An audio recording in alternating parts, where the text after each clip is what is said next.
Welcome friends, welcome to Kanishka IAS study circle.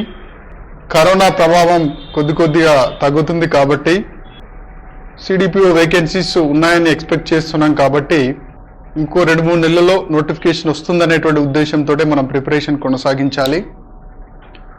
So అందులో భాగంగా social work syllabus దాదాపు చివరికి వచ్చాము కాబట్టి సరే సోషల్ వర్క్ జైన్లో ఇన్స్టిట్యూషన్లో చేరిన విద్యార్థులైనా సరే, బయట విద్యార్థులైనా సరే, సొంతగా ప్రిపేర్ అవుతున్న విద్యార్థులకైనా సరే ఒక ప్రీవియస్ క్వశ్చన్స్ ఎలా ఉన్నాయి, ఏ టాపిక్స్ నుంచి క్వశ్చన్స్ వచ్చాయి, ఆ క్వశ్చన్లో ఇచ్చేటువంటి ఆప్షన్స్ ముఖ్యంగా మనం చూసినప్పుడు 4 ఆప్షన్స్లో 2 ఈజీగా డిలీట్ చేస్తాం, మిగతా రెండింటి మధ్య చాలా కన్ఫ్యూజ్ అవుతాం. అవి 2 సయామి కవలలాగా కనిపిస్తాయి మనకి.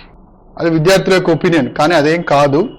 సరి అయినటువంటి ప్రిపరేషన్ లేకపోవడం వల్ల, కరెక్ట్ ఇన్ఫర్మేషన్ చదవకపోవడం వల్ల సరి అయినటువంటి కరెక్ట్ ఆప్షన్ని గుర్తుపట్టలేక చివరి రెండిట్లో ఏది అనేటువంటి కన్ఫ్యూజన్లో ఉంటారు. సో కాబట్టి మీరు ఒకసారి ఉమ్మడి ఆంధ్రప్రదేశ్లో జరిగినటువంటి సిడిపిఓ రిక్రూట్మెంట్లో సోషల్ వర్క్ క్వశ్చన్స్ ఎలా ఉన్నాయి, వాటికి ఆప్షన్స్ ఎలా ఇచ్చాడు, ఎలా కన్ఫ్యూజ్ చేస్తున్నాడు, వాటిని మనం అర్థం చేసుకోగలిగితే మన ప్రిపరేషన్లో, మీ ప్రిపరేషన్లో ఎలా కాన్సెప్ట్ని ప్రిపేర్ అయ్యేటప్పుడు ఎలా ప్రిపేర్ అవ్వాలి, ఈ కాన్సెప్ట్ నుంచి క్వశ్చన్ ఎన్ని రకాలుగా అడగచ్చు. ఫర్ ఎగ్జాంపుల్ పూర్లా చట్టం ఉందనుకోండి, ఒక పూర్లా చట్టం మీద 100 రకాలుగా క్వశ్చన్స్ అడగచ్చు. అది ఎగ్జామినర్ని బట్టి ఉంటుంది. పూర్లా చట్టం ఏ దేశానికి సంబంధించింది? Very simple question, UK. పూర్లా చట్టానికి మరో పాపులర్ పేరేంటి? 43 ఎలిజబెత్. పూర్లా చట్టంలో పేదలను ఎన్ని రకాలుగా వర్గీకరించారు? పూర్లా చట్టం ప్రకారం ఈ క్రింది వారి పేదలకు ఎలాంటి హక్కు లభించింది? So different kinds of questions 360 డిగ్రీస్లో ఒక కాన్సెప్ట్ని చదివినామంటే ఎగ్జామినర్ ఏ పాయింట్ ఆఫ్ వ్యూలో క్వశ్చన్ అడిగినా ఎంత కన్ఫ్యూజింగ్గా, సో ఎంత సమరూపకంగా ఆప్షన్స్ ఇచ్చినా మనం ఐడెంటిఫై చేసేటట్టు ఉండాలి. అలా చేయలేదు అంటే మీరు సరైన పుస్తకాలు చదవలేదు, మీకు సరైన మార్గదర్శకత్వం లభించలేదు అని అనుకోవచ్చు. మనం చూస్తాం 150 మార్కుల క్వశ్చన్ చేసి రాగానే ఎగ్జామ్ రోజు ఎగ్జామ్ హాల్ నుంచి బయటకు వచ్చేటప్పుడు 150కి 140 కరెక్ట్ అయితే అంటాడు ఒక స్టూడెంట్. నెక్స్ట్ డే ఏమంటాడు, డిస్కషన్స్ వాళ్ళతో వీళ్ళతో పెట్టుకున్న తర్వాత లేదండి 120 కరెక్ట్ అంటాడు. కీ వచ్చేసరికి 100 కరెక్ట్ అయితే. కారణం ఏంటంటే దాని మీద క్వశ్చన్స్ మీద సరైన అవగాహన లేకపోవడం.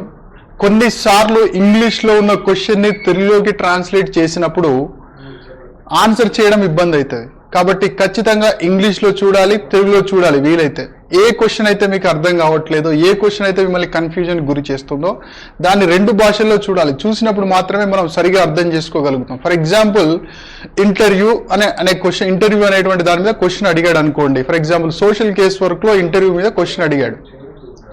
క్వశ్చన్ అడిగినప్పుడు ఇంగ్లీష్లో ఇంటర్వ్యూ అంటాడు, తెలుగులో ఇంటర్వ్యూ అనొచ్చు, లేకపోతే పరిపుచ్చ అనే పదం వాడచ్చు. మీరు పరిపుచ్చ అనే పదం ఎప్పుడు విని ఉండకపోవచ్చు కదా. కాబట్టి కొన్ని పదాలు మనకు తెలుగులో అర్థం కావు. కాబట్టి తెలుగులో చూడాలి. అర్థం అవ్వకపోతే బేసిక్ తెలుగు మీడియం స్టూడెంట్స్ అయితే ముందు తెలుగులో క్వశ్చన్స్ చూడండి. అర్థం అయ్యే పరిస్థితి లేకపోతే ఇంగ్లీష్లో కూడా చూడండి. తద్వారా మీ ఎర్రర్ పర్సంటేజ్ని తగ్గించుకోవచ్చు. ఎర్రర్ పర్సంటేజ్ అట్లీస్ట్ 15 to 10% కంటే ఎక్కువ ఉండకూడదు. 15 to 10% అంటే ఆల్మోస్ట్ 130 మార్క్స్ స్కోర్ చేయగలుగుతారు. 10% ఉంటే 135 మార్క్స్ స్కోర్ చేయగలుగుతారు. 135 క్వశ్చన్స్ కరెక్ట్ చేయగలుగుతారు. కాబట్టి ఇది దృష్టిలో పెట్టుకోండి.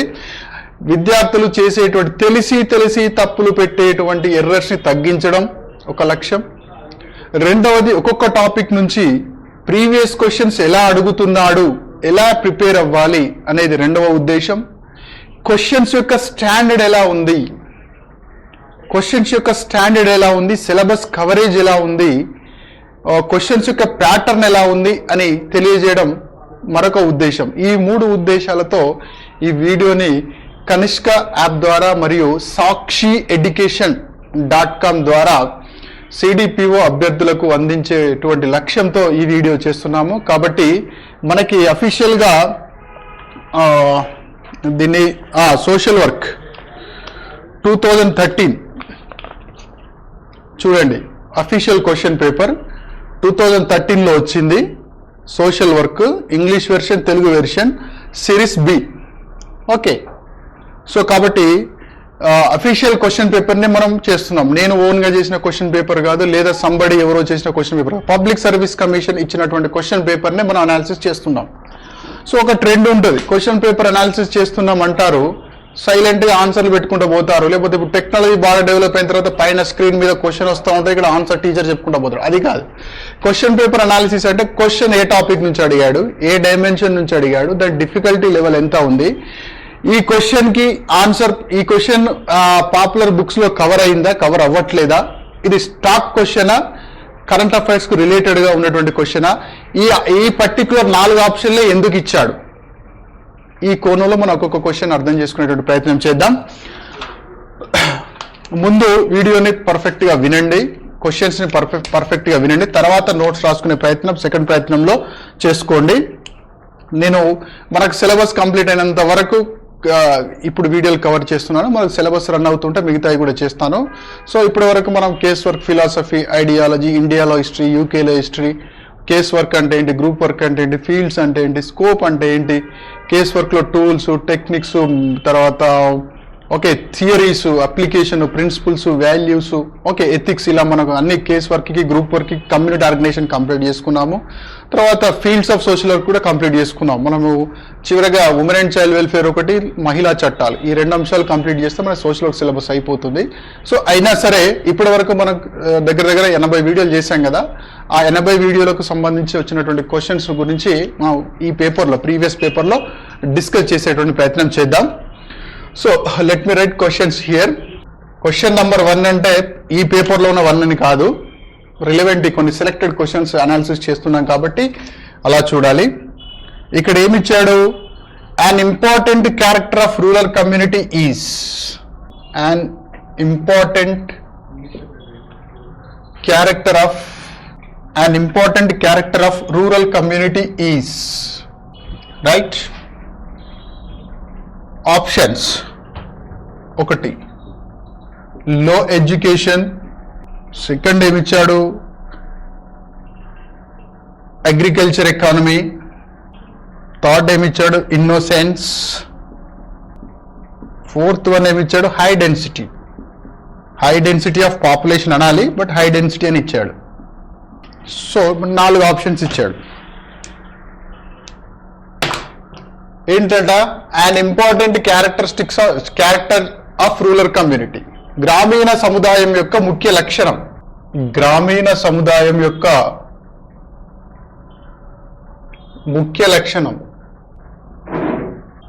మీకు గ్రామీణ సముదాయం అంటే ఏంటి, అసలు సముదాయం అంటే ఏంటి, సముదాయాలు ఎన్ని రకాలుగా ఉంటాయి, ఈ లక్షణాలన్నీ మీకు కమ్యూనిటీ ఆర్గనైజేషన్ అనే టాప్ వీడియోలో మనం మనం ఎక్స్ప్లెయిన్ చేయడం జరిగింది, మీరు చూసే ఉంటారు. గ్రామీణ సముదాయానికి కొన్ని లక్షణాలు ఉంటాయి. దేన్ని మనం గ్రామం అంటాం అనే దానికి ఒక బేస్ ఉంది. ఏది, తక్కువ జనసాంద్రత ఉండడం, జనాభా తక్కువ ఉండడం, క్యాస్ట్ని ఎక్కువ పట్టించుకోవడం, ట్రెడిషన్ వే ఆఫ్ లివింగ్ ఉండడం, అగ్రికల్చర్ అంటే 70% పైగా ప్రజలు అగ్రికల్చర్ మీద డిపెండ్ అవ్వడం, ఓకే ఆధునిక వృత్తులు లేకపోవడం. సో ఇవన్నీ గ్రామం యొక్క లక్షణాలు. 2400 కిలో క్యాలరీస్ ఎనర్జీ రెగ్యులర్గా యూజ్ చేయడం, ఒక గ్రామీణ సముదాయంలో నివసించే వ్యక్తుల మధ్య ప్రాథమిక సంబంధాలు ఉండడం, ఒకరి మీద ఒకరు ఎక్కువగా ఆధారపడడం, సోషల్ హోమోజెనిటీ ఉండడం, కల్చరల్ హోమోజెనిటీ ఉండడం అంటే సామాజిక ఏకరూపకత, అంటే అందరూ సామాజికంగా ఒకే లక్షణాలని కలిగి ఉండడం, కల్చరల్ హోమోజెనిటీ ఉండడం, ఓకే ఇవన్నీ మనం చూసుకున్నాం. సోషల్ మొబిలిటీ తక్కువ ఉండడం, ఇవన్నీ రూరల్ కమ్యూనిటీ యొక్క లక్షణాలు. అయితే మనకేమిచ్చాడు ఇక్కడ, లో ఎడ్యుకేషన్ అన్నాడు, అగ్రికల్చర్ ఎకానమీ అన్నాడు, ఇన్నోసెన్స్ అన్నాడు, హై డెన్సిటీ అన్నాడు. సో హై డెన్సిటీ ఉండదు గ్రామాల్లో అని చాలా మంది విద్యార్థులు గుర్తుపడతారు, కాబట్టి ఇది కాదు అనుకుంటారు. మిగతా 3 కొంచెం దగ్గరగా అనిపిస్తాయి. గ్రామీణ ప్రజలకు అక్షరాస్యత తక్కువ ఉంటుంది కాబట్టి వాళ్ళు ఇన్నోసెంట్ గా ఉంటారు అనుకుంటాడు, కానీ అది గ్రామీణ ప్రజలు ఇన్నోసెంట్ గా ఉంటారనేది కరెక్ట్ కాదు. ఇన్నోసెంట్ గా ఉండొచ్చు, యాక్టివ్ గా ఉండొచ్చు, ఓకే వారి రంగంలో వాళ్ళు చాలా యాక్టివ్గా ఉంటారు. కంప్యూటర్ గురించి వాళ్ళు ఇన్నోసెంట్గా ఉండొచ్చు, కానీ వ్యవసాయం ఎలా చేయాలి, పంటలు ఎలా పండియాలి అనే విషయంలో వాళ్ళు చాలా యాక్టివ్గా ఉంటారు. కాబట్టి ఇన్నోసెన్స్ అనేది కూడా కరెక్ట్ కాదు. ఇక ఎక్కువ మంది విద్యార్థులు కన్ఫ్యూజ్ అయ్యేది ఇక్కడే. లో ఎడ్యుకేషన్ ఉంటుంది కదా గ్రామాల్లో, మరి అగ్రికల్చర్ ఎకానమీ కూడా ఉంటుంది కదా, అగ్రికల్చర్ అనేది ప్రధాన లక్షణం కదా గ్రామాల్లో, అలాగే లో ఎడ్యుకేషన్ లెవెల్స్ కూడా అర్బన్తో పోల్చినప్పుడు గ్రామాల్లో తక్కువ ఉంటాయి కదా అని కన్ఫ్యూజ్ అవుతారు. కానీ ఇక్కడ ఏమన్నాడు, ఇంపార్టెంట్ అన్నాడు. లో ఎడ్యుకేషన్ లెవెల్స్, లో లిటరసీ లెవెల్స్ గ్రామీణ సముదాయం యొక్క లక్షణం కావచ్చు అర్బన్ కమ్యూనిటీతో పోల్చినప్పుడు, కానీ క్వశ్చన్ ప్యాటర్న్ ఏముంది, ఇంపార్టెంట్ అన్నాడు. ఇంపార్టెంట్ క్యారెక్టర్ అంటే అందులో సప్లిమెంటరీ క్యారెక్టర్స్ కూడా ఉన్నాయి ఇచ్చినటువంటి ఆప్షన్లో మనం అర్థం చేసుకోవాలి. కాబట్టి ఈ రెండిట్లో ప్రైమ్ లక్షణం ఏంటి అంటే అగ్రికల్చర్ ఎకానమీ అనేది ప్రైమ్ లక్షణం. కాబట్టి ఇలా చూసుకోవాలి. చాలా మంది ఇక్కడ కన్ఫ్యూజ్ అవుతారు, కొందరు లో ఎడ్యుకేషన్ పెడతారు, కొందరు అగ్రికల్చర్ ఎకానమీ పెడతారు. లో ఎడ్యుకేషన్ కావచ్చు, కాకపోవచ్చు. గ్రామాలు చాలా రకాలుగా ఉంటాయి. మార్కెట్ విలేజెస్ ఉంటాయి, హారిజెంటల్ విలేజెస్ ఉంటాయి, డిస్పోర్ట్స్ విలేజెస్ ఉంటాయి, అగ్రికల్చర్ విలేజెస్ ఉంటాయి, ఇండస్ట్రియల్ విలేజెస్ ఉంటాయి. పోచంపల్లి ఉంది ఇండస్ట్రియల్ విలేజ్. టూరిజం విలేజెస్ ఉంటాయి. టూరిజం విలేజ్ ఉందనుకోండి, అక్కడ ఏమంటారు లిటరసీ లెవెల్స్ ఎక్కువనే ఉంటాయి. సో కాబట్టి ఎక్కడైనా మనకు చూడాల్సింది ముఖ్యమైన పాయింట్ ఏంటి అంటే అన్నప్పుడు అగ్రికల్చర్ ఎకానమీ, ఇందులో ఇచ్చిన దాంట్లో అగ్రికల్చర్ ఎకానమీ అనేది మనకి సరి అయినటువంటి ఆన్సర్ అవుతుంది. కాబట్టి ఈ కోణంలో మీరు అర్థం చేసుకోవాలి. నెక్స్ట్ క్వశ్చన్ ఈస్, భారత రాజ్యాంగంలో అంటరానితనాన్ని పొందుపరిచినటువంటి అనుకరణ. Otherwise in English, in the Indian constitution untouchability is referred under. Untouchability is referred under. Okay, ఏమేమి ఇచ్చాడు, article 17, article 15, article 31 and article 23. Very simple question. చాలా మంది ఎగ్జామ్స్కి అపేర్ అయినటువంటి విద్యార్థుల్లో 90% మంది సాధారణ అవగాహన ఉన్న విద్యార్థులు కూడా చేస్తారు. మరి మన సిలబస్కి ఎట్లా రిలవెంట్ అండి అని అనుకున్నప్పుడు మనకు స్టార్టింగ్లోనే సోషల్ వెల్ఫేర్ అనేటువంటి టాపిక్ ఉంది కదా, సామాజిక సంక్షేమం. మన ఇండియన్ పాయింట్ ఆఫ్ వ్యూలో చూసినప్పుడు సామాజిక సంక్షేమం అంటే ఏమనుకున్నాం, బలహీన వర్గాలు ఎవరైతే ఉన్నారో వారు అభివృద్ధి చెందిన వర్గాలతో పోటీ పడలేరు, కాబట్టి సమాజంలో ఉన్నటువంటి అవకాశాలు అభివృద్ధి చెందిన వర్గాలతో సమానంగా వారు అందిపుచ్చుకోలేరు, కాబట్టి అభివృద్ధి చెందిన వర్గాలకు సమానంగా బలహీన వర్గాలను అప్లిఫ్ట్ చేసేది, అభివృద్ధి చెందించేది. అంటే ఇక సింపుల్గా షార్ట్గా చెప్పాలంటే set of activities, programmes, legislation, rights which are intended for the mainstreaming of the weaker section with the forward section of the community. సమాజంలో వెనుకబడ్డ వర్గాలను అభివృద్ధి చెందిన వర్గాలతో సమానంగా తీసుకుపోవడానికి కావలసినటువంటి రకరకాల కార్యక్రమాలను చేయడాన్ని మనం సామాజిక సంక్షేమం అంటాం, సోషల్ వెల్ఫేర్ అంటాం.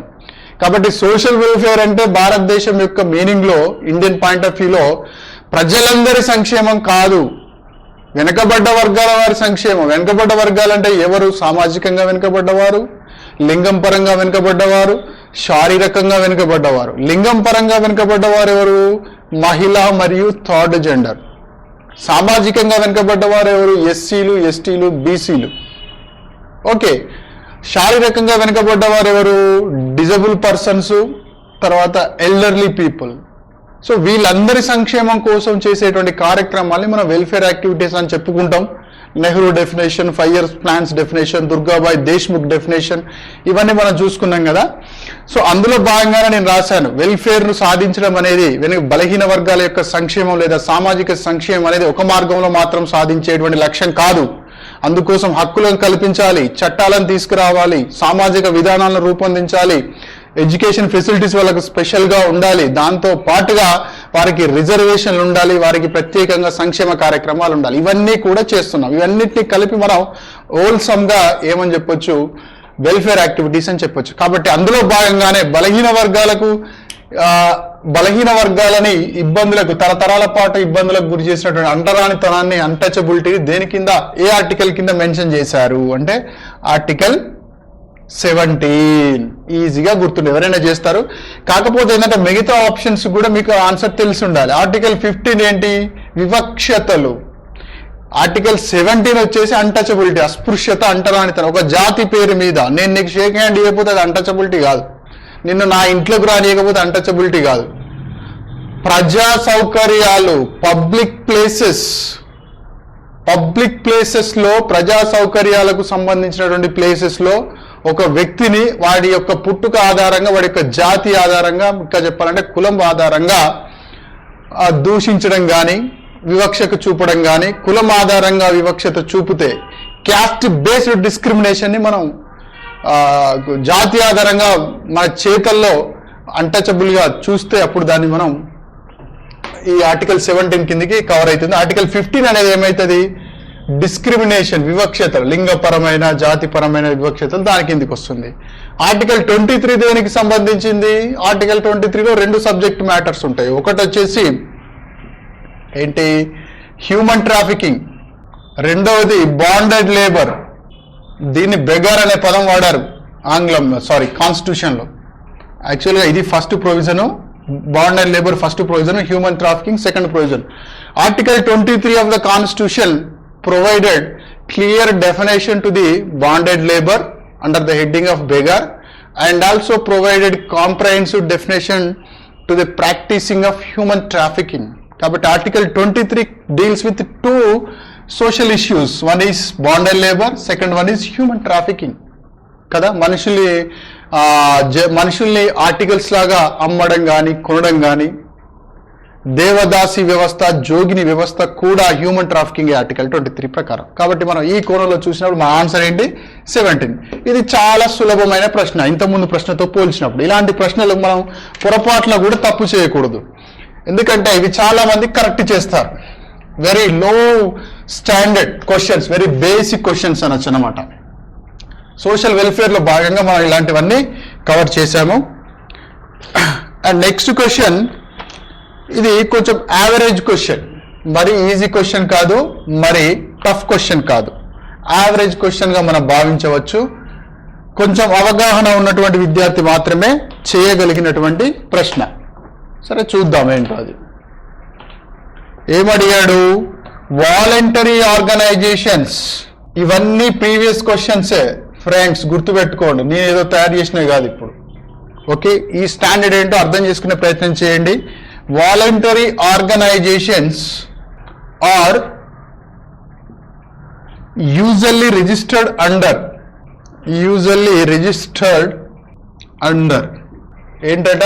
వాలంటరీ ఆర్గనైజేషన్స్ అన్నాడు. ఓకే, తెలిసి ఉండాలి మీకు. వాలంటరీ ఆర్గనైజేషన్స్ అంటే స్వచ్ఛంద సంస్థలు కదా. స్వచ్ఛంద సంస్థలు ఏ విధంగా రిజిస్ట్రేషన్ చేయిస్తారు, లేదా ఏ విధంగా ప్రభుత్వం దగ్గర నమోదు చేయిస్తారు అని క్వశ్చన్ అడిగాడు కదా. సో స్వచ్ఛంద సంస్థలు అంటే ఏంటి, స్వచ్ఛంద సంస్థలకు గుర్తింపు ఎలా ఉంటుంది అనే విషయం తెలిస్తే తప్ప దీనికి మనం ఆన్సర్ చేయలేము.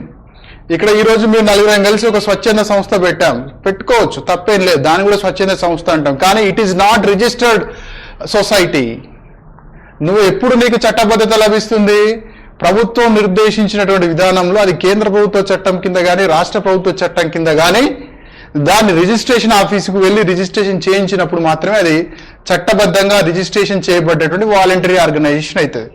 మరి ఎందుకు మనం రిజిస్ట్రేషన్ చేయించుకోవాలి అంటే, కేంద్ర ప్రభుత్వం చాలా పథకాలు, కేంద్ర రాష్ట్ర ప్రభుత్వాలు చాలా పథకాలు స్వచ్ఛంద సంస్థల భాగస్వామ్యంతో ఇంప్లిమెంట్ చేస్తున్నాయి. ఫర్ ఎగ్జాంపుల్ స్వదార్ ప్రోగ్రామ్ ఉంది, అంటే విపత్కర పరిస్థితుల్లో ఉన్నటువంటి మహిళలకు షెల్టర్ ప్రోగ్రామ్ ప్రొవైడ్ చేసేది స్వదార్. విపత్కర పరిస్థితుల్లో మహిళలు అంటే జైలు నుంచి బయటకు వచ్చినటువంటి మహిళ, HIV AIDS డిటెక్ట్ కావడం వల్ల ఇంట్లో నుంచి బయటికి తరిమేసినటువంటి మహిళ, డిజాస్టర్లో విక్టిమ్ అయి ఒంటరిగా మిగిలినటువంటి మహిళ, లేదా ట్రాఫికింగ్ గురై ఇబ్బంది పడుతున్నటువంటి మహిళ. సో ఇలాంటివి అంటే ఆదరణ కరువై ఫ్యామిలీ సపోర్ట్ లేకుండా ఉండి ఎక్కడికి వెళ్ళాలి, ఎక్కడ ఉండాలో, ఎక్కడ తలదాచుకోవాలో దిక్కుతోచని పరిస్థితిలో ఉన్నటువంటి మహిళలకు షెల్టర్ కల్పించే ఉద్దేశంతో తీసుకొచ్చినటువంటి పథకమే మనకి స్వదార్ పథకం. స్వదార్ హోమ్ అంటున్నాం, ఇప్పుడు దాన్ని మనం స్వదార్ గృహ అని అంటున్నారు. 2014 నుంచి స్వదార్ గృహ అనేటువంటి పథకం కింద వాడుతున్నారు. అయితే మీరు బాగా గుర్తుపెట్టుకోండి, సబల పథకం ఉంది, స్వదార్ పథకం ఉంది, ఉజ్వల పథకం ఉంది. అయితే విద్యార్థులు ఎక్కడ కన్ఫ్యూజ్ అవుతారంటే ఉజ్వల పథకానికి స్వదార్ పథకానికి మధ్యలో కన్ఫ్యూజ్ అవుతారు. స్వదార్ పథకం మహిళలకు సంబంధించిందే, ఉజ్వల పథకం మహిళలకు సంబంధించిందే. బట్ తేడా ఏంటి అంటే ఉజ్వల పథకం అనేది పర్టిక్యులర్గా ట్రాఫికింగ్ గురైన మహిళలకు, ట్రాఫికింగ్ గురి అయ్యేటువంటి అవకాశం ఉన్న మహిళలకు సంబంధించింది. ఉజ్వల పథకం యొక్క ఉద్దేశం ఏంటి? Ujjwala scheme is a comprehensive program to combat trafficking in women and girl child. అది ఉజ్వల స్కీమ్ యొక్క ముఖ్యమైనటువంటి లక్ష్యం. బాలికల్లో మరియు మహిళల్లో మనుషుల అక్రమ రవాణాని నివారించేందుకు, మనుషుల అక్రమ రవాణాకి గురైనటువంటి వారికి పునరావాస సౌకర్యాలు కూడా కల్పించేందుకు ఉద్దేశించింది. కేవలం ట్రాఫికింగ్ లో దొరికిన వాళ్ళకి రిహాబిలిటేషన్ కల్పించడమే కాదు, అసలు వాళ్ళు ట్రాఫికింగ్కే గురి కాకుండా చూడడం కోసం ఉజ్వల పథకం కింద కమ్యూనిటీ విజిలెన్స్ సెల్లు కూడా ఉంటాయి. సరే, మనం ఆ స్కీమ్ వచ్చినప్పుడు మాట్లాడుకుందాం. అది ఉజ్వల పథకం గురించి. స్వదర్ స్కీమ్ గురించి ఏంటి? స్వదర్ స్కీమ్ అనేది పర్టికులర్గా హ్యూమన్ ట్రాఫికింగ్ మాత్రమే కాకుండా హ్యూమన్ ట్రాఫికింగ్ తో పాటు మిగతా రకమైనటువంటి సమస్యలు ఉన్నటువంటి మహిళలని వాళ్ళకు షెల్టర్ హోమ్ ప్రొవైడ్ చేయడం కోసం ఉద్దేశించింది స్వదార్ స్కీమ్. సో కాబట్టి ఇట్లాంటి స్కీమ్స్ ఉన్నాయి కదా, ఈ స్కీమ్స్ అన్ని ఎన్జిఓల సహకారంతో ప్రభుత్వాలు ఇంప్లిమెంట్ చేస్తున్నాయి. ఎన్జిఓల సహకారంతో ప్రభుత్వాలు ఇంప్లిమెంట్ చేస్తాయి. ఎన్జిఓల సహకారంతో కేంద్ర ప్రభుత్వం 60% ఇస్తుంది, 30% రాష్ట్ర ప్రభుత్వం ఇస్తుంది. ఆ ఎన్జిఓలు 10% పెట్టాల్సి ఉంటుంది. అది స్కీమ్ని బట్టి మారుతూ ఉంటుంది. జనరల్ టెండెన్సీ ఏంటంటే 60% కేంద్రం ఇస్తుంది, 30% రాష్ట్రం ఇస్తుంది, 10% ఏ ఎన్జిఓ అయితే నేను స్వదార గృహాన్ని నడుపుతాను అని ముందడికి వస్తుందో వాళ్ళకి ఇస్తారు. ప్రభుత్వం ఒక నోటిఫికేషన్ ఇస్తుంది, ఆ నోటిఫికేషన్ ప్రకారం అప్లై చేసుకోవాలి. అప్లై చేసుకున్నప్పుడు ఎక్స్పీరియన్స్ ఉన్నటువంటి ఎన్జిఓలకు ఆ అర్హత ప్రకారం ఇస్తారు. సరే, ఆ విషయాన్ని పక్కకు పెడితే రిజిస్ట్రేషన్ చేయించుకున్నటువంటి ఎన్జిఓలకు మాత్రమే అవకాశం ఉంటుంది. అందుకోసమే రిజిస్ట్రేషన్ అవసరం. అది ఎన్జిఓనైనా కాదా, అకౌంటింగ్ ఉందా లేదా, నిధులు ఎక్కడి నుంచి వస్తున్నాయి, నిజంగానే సామాజిక సేవ చేస్తున్నారా లేదా, కొన్ని క్రైటీరియా ఉంటుందన్నమాట. ఆర్టికల్స్ ఆఫ్ అసోసియేషన్ ఉండాలి, జనరల్ బాడీ ఉండాలి, ఎగ్జిక్యూటివ్ బాడీ ఉండాలి, కొన్ని వాళ్ళ యొక్క లక్ష్యాలు, మోటోలు, విజన్లు ఉండాలి, ఏ రంగంలో పనిచేస్తారో రాసుకోవాలి. ఈ డాక్యుమెంటేషన్స్ అన్ని తీసుకెళ్లి పర్టికులర్ ఆఫీస్కి వెళ్ళినప్పుడు వాళ్ళు ఏదో ఒక చట్టం కింద వాళ్ళని ఎన్జిఓగా చేస్తారు. సో కాబట్టి వాలంటరీ ఆర్గనైజేషన్స్ అనేవి రిజిస్టర్డ్ వాలంటరీ ఆర్గనైజేషన్స్ ఉంటాయి, నాన్ రిజిస్టర్డ్ ఉంటాయి. ఇక్కడ ఏం అడిగాడు? Voluntary organisations are usually registered under, ఏ చట్టం కింద లేదా ఏ విధంగా వాలంటరీ ఆర్గనైజేషన్ రిజిస్ట్రేషన్ చేస్తారని అడుగుతున్నాడు. ఇందులో మనకు ఆప్షన్స్ ఏమి ఇచ్చాడు? Plantation labour act, plantation labour act 2, societies registration act, societies registration act 3 ఏమిచ్చాడు? Workmen compensation act, workmen compensation act 4 ఏమిచ్చాడు? JJ act. క్వశ్చన్ అర్థమైంది కదా? స్వచ్ఛంద సంస్థలు ఏ చట్టం కింద నమోదు చేస్తారు? ఇక్కడ పేరుంది ప్లాంటేషన్ లేబర్ యాక్ట్, తోటల చట్టం. తోటల చట్టం ఇక్కడ ఇచ్చాడు. ఇది అసలు సబ్జెక్ట్ మ్యాటరే కాదు, కాబట్టి తెలుసుకోండి. తోటల చట్టం అంటే ఇప్పుడు ఈశాన్య రాష్ట్రాలు, ముఖ్యంగా కాఫీ పండేటువంటి రాష్ట్రాల్లో కాఫీ పరిశ్రమ బ్రిటిషర్స్ ఇక్కడ ఉన్నప్పుడు చాలా పెద్ద పరిశ్రమ. అది ఇక్కడ పండినటువంటి కాఫీని ప్రపంచానికి మొత్తానికి ఎగుమతి చేసేవారు. అప్పుడు ఎస్టేట్స్ అనేటివి ఉండేవి. కాఫీ తోటల్లో లేదా మిగతా అట్లాంటి తోటల్లో పనిచేసేటువంటి కార్మికులకు సంబంధించిన హక్కుల పరిరక్షణ కోసం తీసుకొచ్చినటువంటి చట్టమే ప్లాంటేషన్ లేబర్ యాక్ట్ అంటాం, తోటల చట్టం అంటాం తెలుగులో. సో మీకు మన సబ్జెక్టు రిలేటెడ్గా మీరు ఎంతవరకు గుర్తుపెట్టుకోండి అంటే, తోటల చట్టం ప్రకారం 12 సంవత్సరాలు దాటితే ఆ అబ్బాయి అందులో పనిచేయచ్చు, 12 years. అది గుర్తుపెట్టుకోండి. ప్లాంటేషన్ లేబర్ యాక్ట్ ప్రకారం 12 సంవత్సరాలు లోపు వారే బాలలు, అది మాత్రం గుర్తుపెట్టుకోండి. సో దీని గురించి తర్వాత మాట్లాడదాం. 3వది వర్క్మెన్ కంపెన్సేషన్ యాక్ట్. ఇది ఇండస్ట్రియల్ వెల్ఫేర్కి సంబంధించింది. ఇండస్ట్రియల్ సోషల్ వర్క్లో భాగంగా మీరు చూడాలి. ఇండస్ట్రియల్ యాక్సిడెంట్ అయింది అనుకోండి, లేదా పనిలో భాగంగా ఒక చెయ్యిని కోల్పోయింది అనుకోండి, లేదా మధ్యలో అనారోగ్య కారణాల వల్ల తప్పనిసరి పరిస్థితుల్లో ఉద్యోగాన్ని వదిలేసినటువంటి పరిస్థితి రావాల్సి వచ్చింది అనుకోండి, అట్లాంటి సందర్భంలో ఒక లేబర్ వెల్ఫేర్, ఆ వ్యక్తి యొక్క సంక్షేమం కోసం కావాల్సినటువంటి హక్కులను ప్రొవైడ్ చేసేదే వర్క్మెన్ కంపెన్సేషన్ యాక్ట్. ఇక్కడ ఏమన్నాడు? జేజే యాక్ట్ అన్నాడు. ఇది బాగా గుర్తుపెట్టుకోవాలి. కొన్నిసార్లు చట్టం పూర్తిగా ఇవ్వచ్చు, షార్ట్ ఫామ్ ఇవ్వచ్చు. జేజే ఏంటిది అంటే తెలిసి ఉండాలి. అందుకనే ప్రతిసారి క్లాస్ చెప్పేటప్పుడు షార్ట్ ఫామ్స్ గుర్తుపెట్టుకోవాలి అంటున్నా. ఫర్ ఎగ్జాంపుల్, అంటే ఇది అడగలేదు బట్ నేను ఇక్కడ చెప్తున్నా మీకు. ఏంటి? RCA act is related to, RCA act ఎవరికి సంబంధించింది అంటున్నాం? ఒకరు disables, 2 elderly people, 3 third gender, 4 women. దీని ఫుల్ ఫామ్ తెలిస్తే తప్ప నువ్వు ఆన్సర్ చేయలేవు కదా. కాబట్టి ఫుల్ ఫామ్స్ కూడా, షార్ట్ ఫామ్స్ కూడా చాలా ఇంపార్టెంట్. ఆర్సిఐ అంటే ఏంటి? Rehabilitation council of India act which was introduced in the year 1982. The aim to introduce this Rehabilitation of India Act is to modify Rehabilitation Council of India into statutory body. Previously, prior to implementation of this act, this RCA Rehabilitation Council of India is a autonomous body. So since rehabilitation education got a large amount of attention in order to provide rehabilitation to the people, rehabilitation to the disables, so government ఏం చేసింది? Rehabilitation council of ఇండియాని ఖచ్చితంగా మనం ఒక powers ఉన్నటువంటి సంస్థగా మార్చాలనేటువంటి ఉద్దేశంతో so మనకి రిహాబిలిటేషన్ కౌన్సిల్ ఆఫ్ ఇండియా చట్టం ద్వారా రిహాబిలిటేషన్ కౌన్సిల్ ఆఫ్ ఇండియా అనేటువంటి దాన్ని ఏం చేశారు? చట్టబద్ధ సంస్థగా మార్చారు. సో సరే, ఇయర్ గురించి పక్కన పెట్టండి, మీరు గుర్తుపెట్టుకోండి అంతే. సో కాబట్టి రిహాబిలిటేషన్ కౌన్సిల్ ఆఫ్ ఇండియా అనేది దేనికి సంబంధించింది? డిజబుల్స్కి సంబంధించింది, ముగ్గురికి కాదు. కాబట్టి షార్ట్ ఫామ్స్ అనేవి చాలా ఇంపార్టెంట్. ఇక్కడ కూడా ఏమన్నాడు? జేజే యాక్ట్ అన్నాడు. జేజే యాక్ట్ అంటే ఏంటి? Juvenile justice act. Juvenile justice act ఎప్పుడు వచ్చింది? ఫస్ట్ టైం 1986లో వచ్చింది. దానికంటే ముందు 1960లో చిల్డ్రన్స్ యాక్ట్ అని ఉండేది, బాలల చట్టం. అంటే బాల నేరస్తులకు సంబంధించినటువంటి అంశాలన్నీ కూడా చిల్డ్రన్స్ యాక్ట్లో ఉండేవి. ఇది కరెక్ట్ కాదు అని చెప్పేసి 1986లో first time juvenile justice act తీసుకొచ్చారు. అది చాలాసార్లు మార్చారు. చివరికి 2015 సంవత్సరంలో కాంప్రహెన్సివ్ జువెనైల్ జస్టిస్ యాక్ట్ తీసుకొచ్చారు. So care and protection of the children, juvenile justice act care and protection. దీని యొక్క లక్ష్యం ఏంటి అంటే best interest of the child. దీని యొక్క ట్యాగ్ లైన్, ఇప్పుడున్నటువంటి జువెనైల్ జస్టిస్ యాక్ట్ యొక్క ట్యాగ్ లైన్ ఏంటి? Best interest of the child. So కాబట్టి జేజే యాక్ట్ అంటే ఏంటి? Juvenile justice act. Juvenile justice యాక్ట్కు రిజిస్ట్రేషన్కు సంబంధం లేదు, ఇది ఇండస్ట్రీకి సంబంధించింది, తోటలకు సంబంధించింది. కాబట్టి ఆన్సర్ ఏంటి? Societies registration act. Societies registration act చాలా ఉన్నాయి. తెలంగాణది ఉంది, ఏపీది ఉంది. అంటే ఏపీదే తెలంగాణ కన్వర్ట్ చేసుకుంది, సెంట్రల్ గవర్నమెంట్ ఉన్నాయి. అందుకే జనరల్గా ఏమన్నాడు? సొసైటీస్ రిజిస్ట్రేషన్ యాక్ట్ అని అనడం జరిగింది. కాబట్టి ఈ కోణంలో చూడాలి. And next question is, 3 question చేసుకున్నామా? సో నెక్స్ట్ క్వశ్చన్ కూడా ఫస్ట్ యూనిట్కి సంబంధించిందే. Theosophical society, the person associated with Theosophical Society was, the person associated with Theosophical Society was.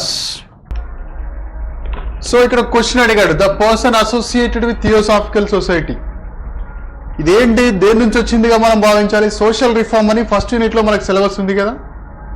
Social reform ఏం అడిగాడు ఇక్కడ? థియోసాఫికల్ సొసైటీని స్థాపించిన వాళ్ళని అడగలేదు.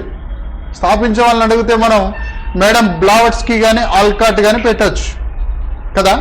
ఇక్కడ ఏమన్నాడు? ఈ క్రింది వాళ్ళలో ఎవరికి సంబంధం ఉన్న వాళ్ళు అన్నాడు. కాబట్టి ఇక్కడ ఆన్సర్ ఏంటి? ఎనిబీ సెంట్. ఓకే, ఏకే సేన్ దేనికి సంబంధించినటువంటి వాడు? సేన్ అన్నాడు. ఏకే సేన్ వెల్ఫేర్ ఎకానమీకి సంబంధించినటువంటి వాడు. ఆర్థిక శాస్త్రం ఎస్కే డే దేనికి సంబంధించినటువంటి వాడు? ఎస్కే డే అండ్ హ్యాచర్ ఇద్దరు దేనికి సంబంధించిన వాళ్ళు? Rural development, experimental rural development ప్రోగ్రామ్స్కి సంబంధించిన వాళ్ళు. సో మిగతా ఆప్షన్లు కూడా ఉండాలి. కాబట్టి ఈ క్వశ్చన్ నుంచి మీకు లెర్నింగ్స్ ఏముండాలి అంటే, సామాజిక సంస్థలు, సామాజిక సంస్కరణ సంస్థలను ఎవరు స్థాపించారు, ఆ సామాజిక సంస్కరణ సంస్థలకు సంబంధించినటువంటి వ్యక్తులు ఎవరు, ఆర్య సమాజ్ ఉంది, ఆర్య సమాజ్ ఎవరు స్థాపించారు, ఓకే, శుద్ధి ఉద్యమాన్ని ఎవరు ప్రారంభించారు, గో బ్యాక్ టు వేదాస్ అనేటువంటి నినాదాన్ని ఎవరిచ్చారు, అరవిపూరం మూవ్మెంట్ ఎవరు తీసుకొచ్చారు, మహద్ ఉద్యమం ఎవరు తీసుకొచ్చారు, ఆది హిందూ ఉద్యమం ఎవరు తీసుకొచ్చారు, టెంపుల్ ఎంట్రీ ఉద్యమం ఎవరు తీసుకొచ్చారు, ఓకే, సెల్ఫ్ రెస్పెక్ట్ మూవ్మెంట్ ఎవరు తీసుకొచ్చారు, డిప్రెస్డ్ క్లాస్ అసోసియేషన్ ఎవరు స్టార్ట్ చేశారు. సో కాబట్టి సోషల్ రిఫార్మర్స్ కి సంబంధించినటువంటి అన్ని అంశాలు వారు స్థాపించినటువంటి సంస్థలే కావచ్చు, దానికి రిలేటెడ్ గా ఉన్నటువంటి వ్యక్తులే కావచ్చు, ఎక్కడ స్థాపించారు,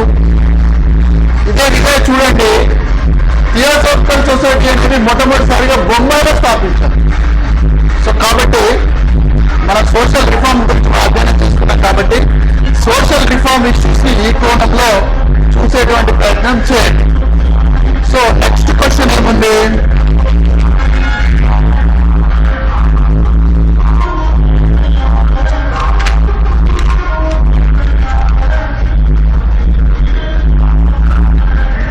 Juvenile Justice Act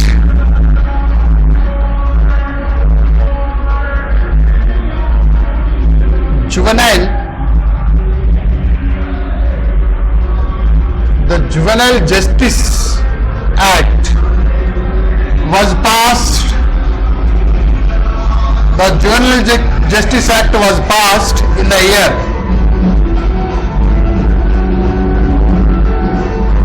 The Juvenile Justice Act was passed in the year, which are options 1969,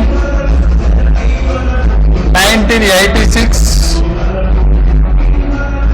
1948, 1956. అయితే దీన్ని తెలుగులోకి ట్రాన్స్లేట్ చేసేటప్పుడు తప్పుగా చేశాడు. ఏమన్నాడు? బాల నేరస్తుల చట్టాన్ని అమలు పరిచిన సంవత్సరం అన్నాడు. కేమ్ ఇన్ టు ఫోర్స్ అన్నాడు. ఇంగ్లీష్ లో ఏముంది? The juvenile justice act was passed in the year. ఏ సంవత్సరంలో రూపొందించారు యాక్చువల్గా దీని మీనింగ్. కానీ తెలుగులోకి ట్రాన్స్లేట్ చేసినప్పుడు ఏమని చేశాడు? ఏ సంవత్సరం నుంచి అమల్లోకి వచ్చిందన్నాడు. కొన్నిసార్లు కొన్ని చట్టాలు అదే సంవత్సరం అమల్లోకి రావచ్చు, 1 year లేట్ కూడా అమల్లోకి రావచ్చు. కాబట్టి తెలుగులో ట్రాన్స్లేషన్స్ తప్పు ఉండే అవకాశం ఉంటుంది. ఆ విషయం చెప్పడం కోసమే తెలుగులో ట్రాన్స్లేట్ చేశాను. ద జేజే యాక్ట్ అంటాం మనం పాపులర్గా. ఎప్పుడు వచ్చింది? 1986లో రూపొందించారు. ఆన్సర్ ఇది. 1948లో ఏముంది? ఫ్యాక్టరీస్ యాక్ట్ ఉంది, కర్మాగారాల చట్టం ఉంది కదా, దీనికి సంబంధించినటువంటిది. సో కాబట్టి జువెనైల్ జస్టిస్ యాక్ట్ 1986లో ఫస్ట్ వచ్చింది. రీసెంట్గా 2015లో పూర్తిగా సవరించడం జరిగింది. ఓకే, నెక్స్ట్ క్వశ్చన్ చూద్దాం. SITA ద్వారా పరిష్కరించే సమస్య. ఇంగ్లీష్లో చూసినట్లయితే SITA is a measure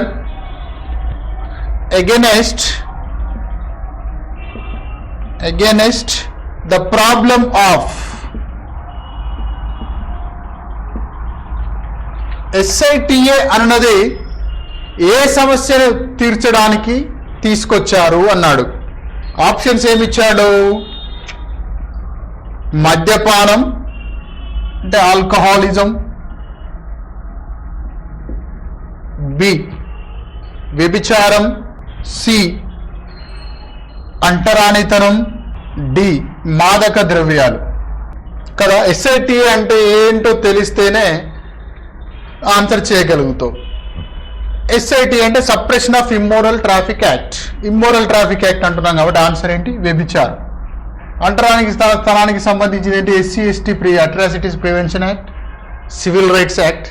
okay, ఇవన్నీ దాని కిందకి వస్తాయి. కాబట్టి ఇక్కడ మన క్వశ్చన్ ఏంటి? SITA సిటా చట్టానికి సంబంధించింది వ్యభిచారం. కొన్నిసార్లు అడుగుతాడు కాబట్టి ఈ చట్టాలని షార్ట్ ఫామ్లో కూడా గుర్తుపెట్టుకోవాలి, స్కీమ్స్ని ప్రోగ్రామ్స్ని కదా. పోక్సో అన్నాడు, ఓకే, MBA అన్నాడు, BLA అన్నాడు, ఓకే, పోక్సో అన్నాడు, MBA అన్నాడు, BLA అన్నాడు. ఇక్కడ ఇయర్స్ ఇచ్చాడు. ఇవి 3 చట్టాలు, ఇవి వచ్చిన సంవత్సరాలు. పోక్సో అంటే protection of children from sexual offence అన్న విషయం తెలిస్తే 2012 ఆన్సర్ పెడతావు. MBA అంటే మెటర్నిటీ బెనిఫిట్ యాక్ట్ అని తెలిసినప్పుడే 1961 అని పెడతావు. BLA అంటే బాండ్ అండ్ లేబర్. కాబట్టి షార్ట్ ఫామ్స్ అనేవి చాలా ఇంపార్టెంట్. కాబట్టి చట్టాలను డైరెక్ట్గా అడుగుతాడు అనేటి కోణాన్ని వదిలిపెట్టండి. ఏమన్నాడు? ఇక్కడ చూసినట్టయితే the juvenile justice act was passed అన్నాడు.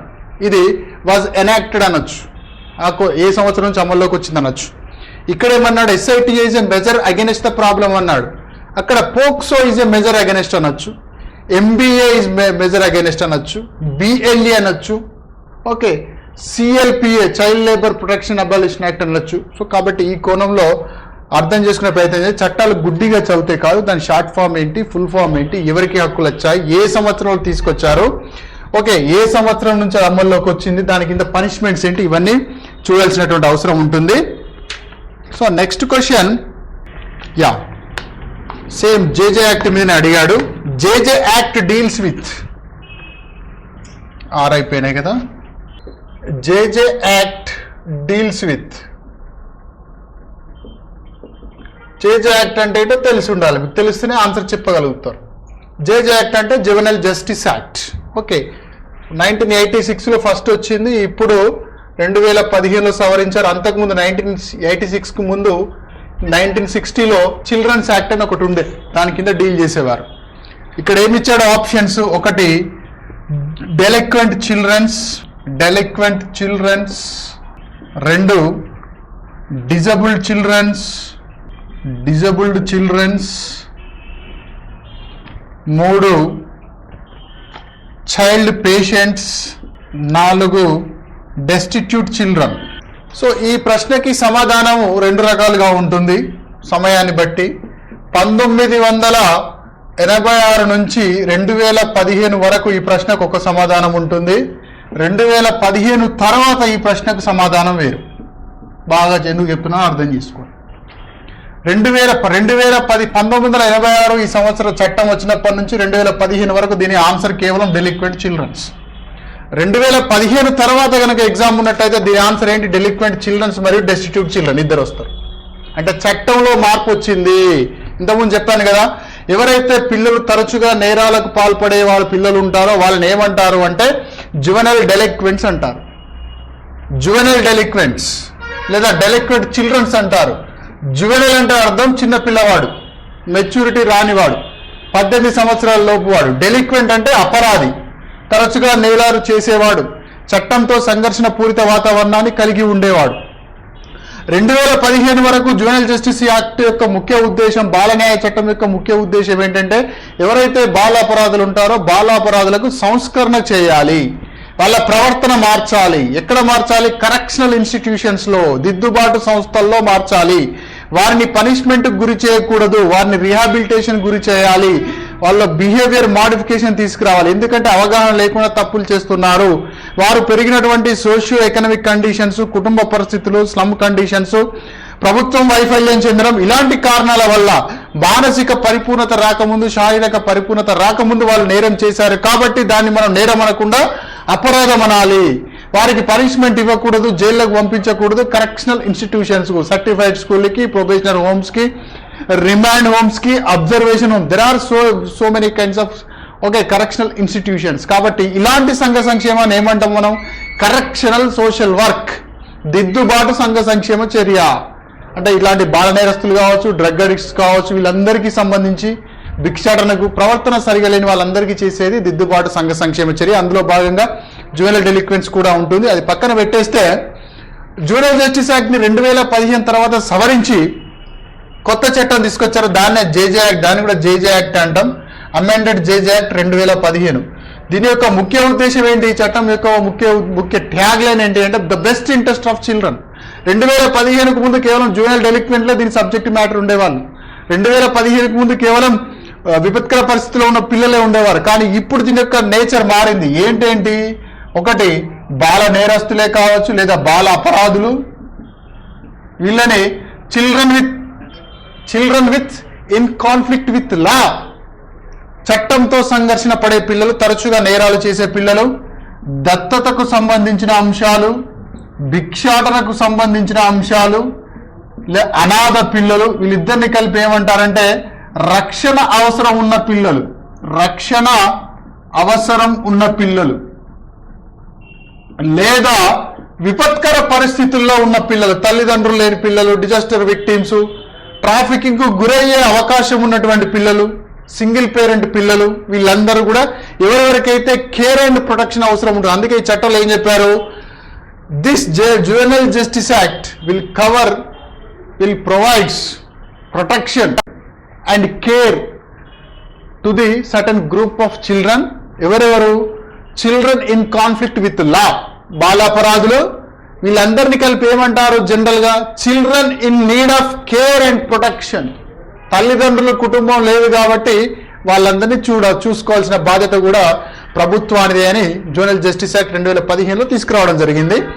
జిల్లా స్థాయిలో బాలాపరాధుల కోసం ఈ చట్టము జిల్లా స్థాయిలో జూనియర్ జస్టిస్ బోర్డును ఏర్పాటు చేసింది. అలాగే రక్షణ అవసరం ఉన్నటువంటి పిల్లల కోసం జిల్లా స్థాయిలో చైల్డ్ వెల్ఫేర్ కమిటీలను ఏర్పాటు చేసింది.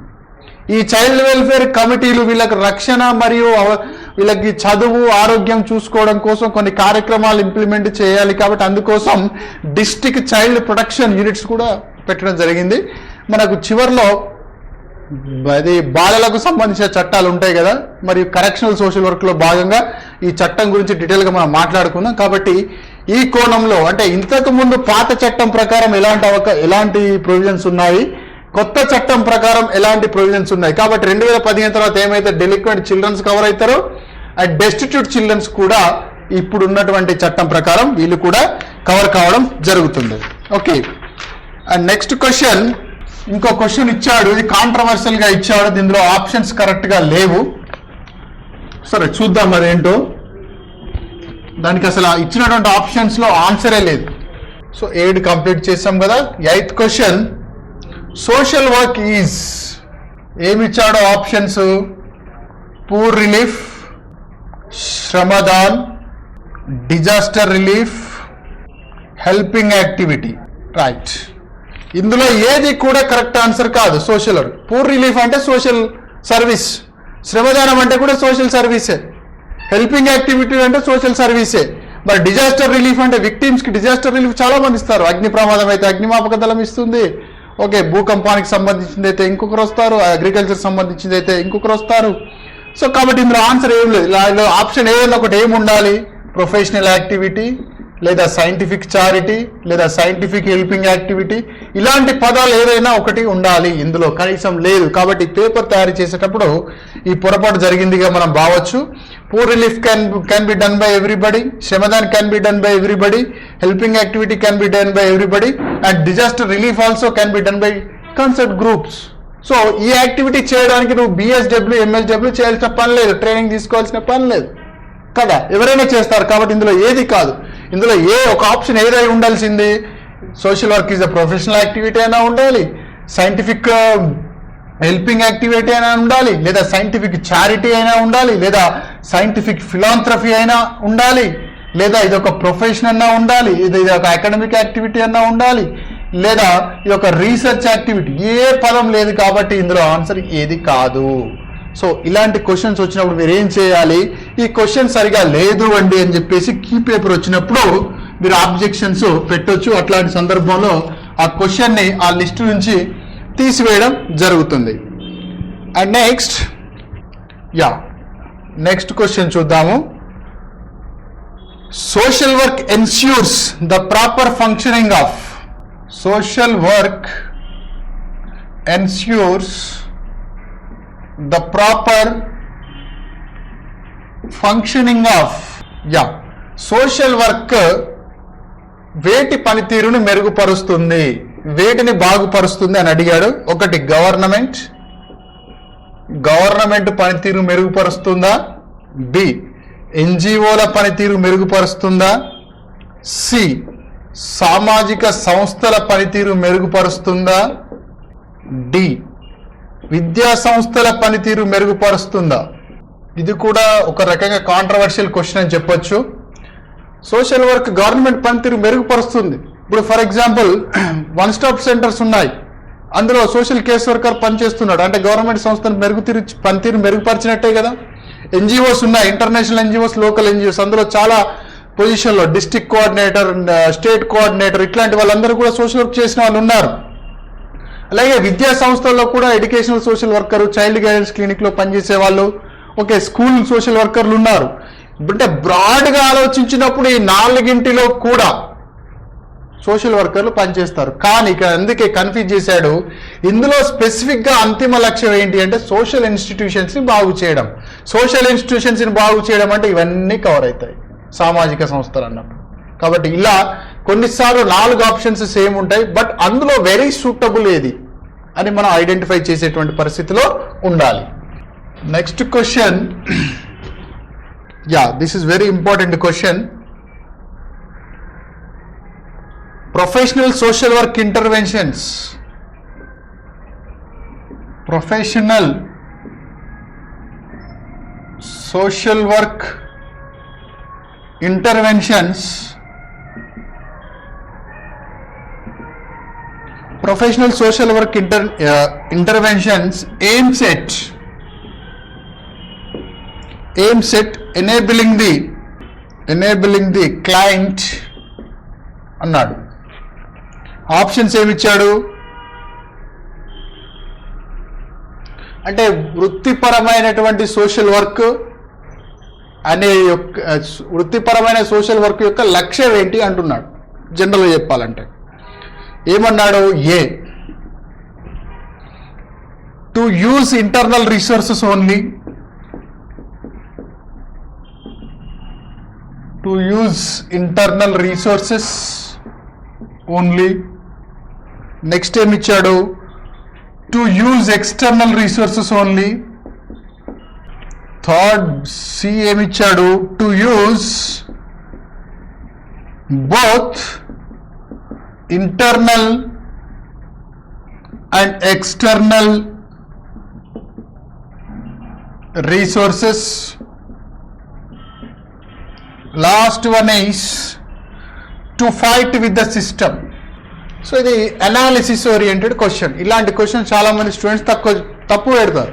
ఇక్కడ ఏమన్నాడు, ప్రొఫెషనల్ సోషల్ వర్క్ ఇంటర్వెన్షన్ చేసేటప్పుడు దాని యొక్క లక్ష్యం క్లయింట్ని సామర్థ్యాలు పెంపొందించడంలో దాని యొక్క ముఖ్య లక్ష్యం ఏమై ఉంటుంది, బయట నుంచి వనరులను తీసుకొచ్చి క్లయింట్ని డెవలప్ చేయాలన్నా, లేదా క్లయింట్లో ఉండే వనరులను ఐడెంటిఫై చేసి క్లయింట్ లోపలనే ఉండేటువంటి టాలెంట్స్ని ఐడెంటిఫై చేసి క్లయింట్ని డెవలప్ చేయాలన్నా, లేదా క్లయింట్లో ఉండేటువంటి టాలెంట్స్ ఆ క్లయింట్కి సంబంధించిన బయట ఉన్నటువంటి రీసోర్సెస్ రెండింటిని తీసుకోవాలన్నా, అదే అంటుండు.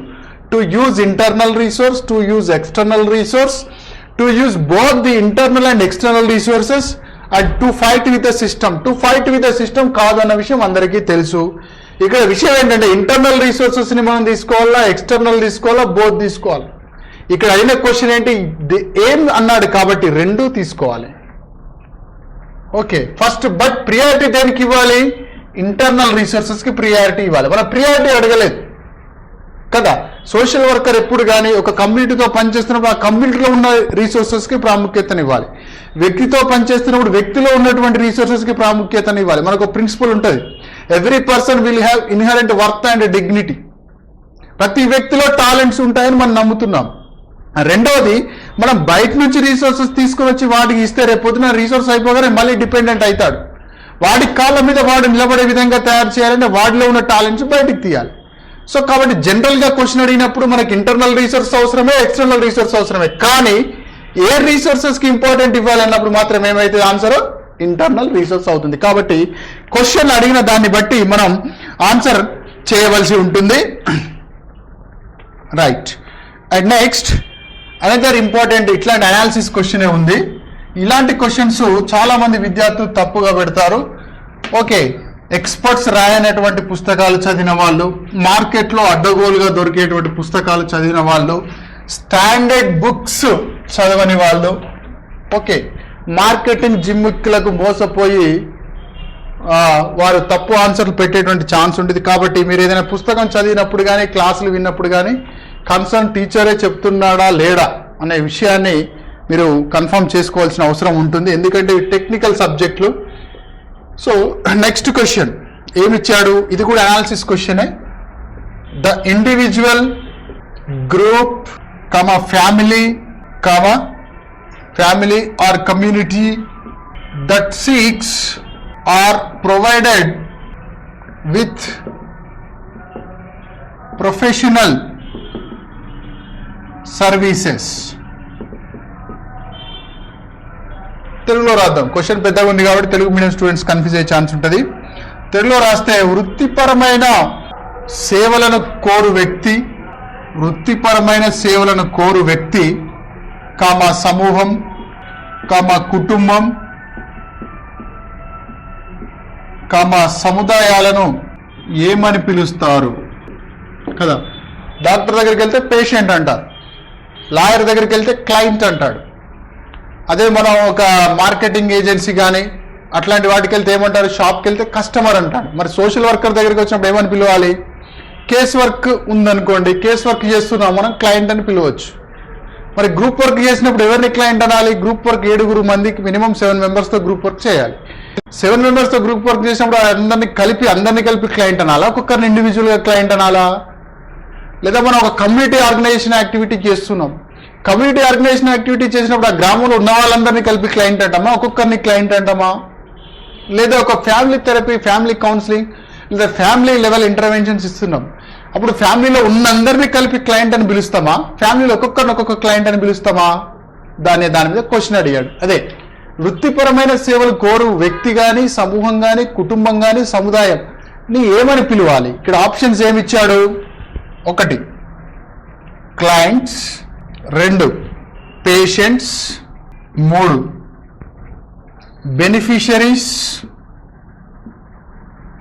బెనిఫిషియరీస్ లబ్ధిదారులు, 4 కస్టమర్స్ వినియోగదారులు. ఇది కాదు. బెనిఫిషియరీ అనే పదం ఎక్కడొస్తుంది? సంక్షేమ పథకాల్లో భాగంగా లేదా ఎన్జిఓ ఏమైనా హెల్పింగ్ కార్యక్రమాలు చేసినప్పుడు వాటిని పొందేటువంటి వాళ్ళని మనం బెనిఫిషియరీస్ అంటాం. శారీరక అనారోగ్యం ఉన్నప్పుడు మనం పేషెంట్ అనాలి. కాబట్టి ఇక్కడ వచ్చే ఆన్సర్ ఏంటి? క్లయింట్ అనాలి. సో కాబట్టి మీరు అర్థం చేసుకోండి, సోషల్ కేస్ వర్క్ ఉన్నప్పుడు ఇండివిజువల్ క్లయింట్ అవుతాడు కదా. సోషల్ గ్రూప్ వర్క్ వచ్చినప్పుడు ఎంటైర్ గ్రూప్ను మనం క్లయింట్ అని పిలుస్తాం. ఫ్యామిలీ కౌన్సిలింగ్ ఇస్తున్నప్పుడు ఎంటైర్ ఫ్యామిలీ మొత్తాన్ని మనం క్లయింట్ అంటాం. క్లయింట్స్ అనకూడదు, క్లయింట్ అనాలి. యాక్చువల్గా క్లయింట్ అనే పదం క్లయింట్ అనాలి కలిపి. అదే మనం కమ్యూనిటీ ఆర్గనైజేషన్ చేస్తున్నప్పుడు ఎంటైర్ కమ్యూనిటీని క్లయింట్ అంటాం. అర్థమైందా? సో ఇది గుర్తుపెట్టుకోండి. అలాగే క్లయింట్ అని ఎప్పుడు అంటాం? ఒక వ్యక్తి మానసిక సమస్యలతో బాధపడుతున్నాడు, డిప్రెసివ్ థాట్స్తో, సూసైడల్ టెండెన్సీతో, వాడిని మనం క్లయింట్ అనం, పర్సనే అంటాం, పర్సన్ విత్ ప్రాబ్లం అంటాం. ఎప్పుడైతే వాడు నీ దగ్గరికి వచ్చి నీ సమస్య చెప్పుకున్నప్పుడు వాడి సమస్య నువ్వు తీరుస్తావు అని చెప్పి నువ్వు కేస్ వర్క్ స్టార్ట్ చేస్తావో అప్పుడే క్లయింట్ అవుతాడు. సమస్యల్లో ఉన్న వారందరూ క్లయింట్లు కాదు. నీ సహాయం కోసం వచ్చినప్పుడు మేము సహాయం చేస్తామని నువ్వు పనిచేసేటువంటి ఏజెన్సీ ఒప్పుకున్నప్పుడు మాత్రమే క్లయింట్ అవుతాడు. సో ఈ విషయాన్ని గుర్తుపెట్టుకోండి. సో ఇప్పటివరకు మనం ఒక 10 క్వశ్చన్లు చూసాము. I hope you understand the depth of the questions, the twist of the questions, coverage of the syllabus. Okay. So కాబట్టి మనం నెక్స్ట్ వీడియోలో మరొక 10 క్వశ్చన్ల గురించి, ప్రీవియస్ క్వశ్చన్ల గురించి అధ్యయనం చేద్దాము. సో నచ్చితే లైక్ కొట్టండి, షేర్ చేయండి. మిగతా ఎవరెవరైతే సోషల్ వర్క్ సబ్జెక్టుకి సంబంధించి సిడిపిఓ ప్రిపేర్ అవుతున్నారో వాళ్ళందరికీ షేర్ చేయండి, వాళ్ళందరికీ ఇన్ఫర్మేషన్ ఇవ్వండి. గూగుల్ ప్లే స్టోర్ నుంచి కనిష్క ఐఏఎస్ అనేటువంటి యాప్ను డౌన్లోడ్ చేసుకోండి. మీకు కనిష్క ఐఏఎస్ యాప్ ద్వారా మరియు సాక్షి education.com ద్వారా సిడిపిఓ ప్రిపేర్ అవుతున్నటువంటి అభ్యర్థులకు సమగ్రమైనటువంటి ప్రీవియస్ క్వశ్చన్లతో పాటు, సిలబస్తో పాటు ముఖ్యమైనటువంటి ఇంపార్టెంట్ టేబుల్స్, థియరీస్ లాంటివి కూడా మీకు పీడిఎఫ్ రూపంలో యాప్లో పొందుపరచడం జరుగుతుంది. కాబట్టి నెక్స్ట్ వీడియోలో మనం ఇంకా మిగతా 10 క్వశ్చన్ల గురించి అంటే రాబోయేటువంటి వీడియోలో మొత్తం ఈ పేపర్ గురించి అనాలిసిస్ చేద్దాము. ఈ పేపర్ కంప్లీట్ అయిన తర్వాత రీసెంట్గా వచ్చినటువంటి ఎక్స్టెన్షన్ ఆఫీసర్ పేపర్ని కూడా చేద్దాం. Thank you.